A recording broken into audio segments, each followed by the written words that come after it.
தேனி மாவட்டம் சின்னமனூர் அதிமுக நகர செயலாளர் வீட்டில் நள்ளிரவில் மர்ம நபர்கள் பெட்ரோல் குண்டுகளை வீசிய சம்பவத்தால் பரபரப்பு ஏற்பட்டு வருகின்றது. ஏராளமான போலீசார் குவிக்கப்பட்டு தீவிர விசாரணை மேற்கொண்டு வருகின்றனர்.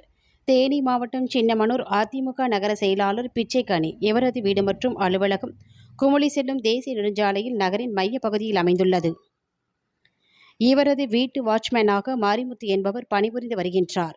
வழக்கம்போல் அவர் பணியில் இருக்கும்போது நள்ளிரவு 2 மணி அளவில் அவரது இல்லத்தின் முன்பு மோட்டார் பைக்கில் வந்த 2 நபர்கள் அவரது வீட்டிற்குள் பெட்ரோல் குண்டுகளை வீசியுள்ளனர்.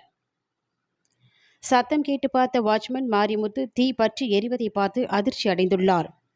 பதட்டத்தில் தீ எரிவதை அணைத்தவர் கூச்சலிட்டதை கண்டு வீட்டில் தங்கியிருந்த நகர செயலாளர் பிச்சைக்கனி மற்றும் அவரது குடும்பத்தினர் வெளியே வந்துள்ளனர். அப்போது 2 மர்ம நபர்களும் மோட்டார் பைக்கை எடுத்துக்கொண்டு தப்பி ஓடியுள்ளனர். இது குறித்து நகர செயலாளர் மற்றும் அக்கம் பக்கத்தினர் காவல் நிலையத்திற்கு புகார் அளித்ததை தொடர்ந்து விரைந்து வந்த போலீசார் பெட்ரோல் குண்டு வீசிய பாட்டில்கள் மற்றும் வெடிமருந்துகளை பரிசோதனை செய்து தீவிர விசாரணை மேற்கொண்டு வருகின்றனர்.